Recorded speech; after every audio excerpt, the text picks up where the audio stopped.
বিসমিল্লাহির রহমানির রহিম। প্রিয় মাতামহরীবাসী, সম্মানিত চেয়ারম্যান, সভাপতি, আমার শ্রদ্ধেয় মাতা পিতা, দলের সকল নেতৃবৃন্দ এবং আপনারা সকল নবীন প্রবীণ তরুণ তরুণী এবং এলাকার মুরব্বীরা যারা সকলে এখানে উপস্থিত হয়েছেন, আপনাদের সকলকে আসসালামু আলাইকুম।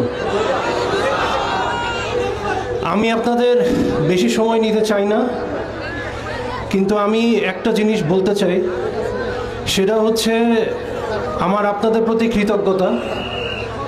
বিশেষ করে আমার বাবা গুম হওয়ার পর পুরা কক্সবাজারবাসী যেভাবে আমাদের পরিবারের পাশে এসে দাঁড়িয়েছিল, তার জন্য আমি আপনাদের সবার প্রতি আজীবন কৃতজ্ঞ থাকব।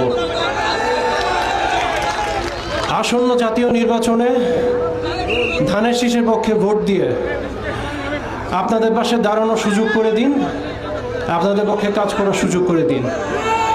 আমি শুধু আপনাদের কাছ থেকে এতটুকু চাই। আসসালামু আলাইকুম।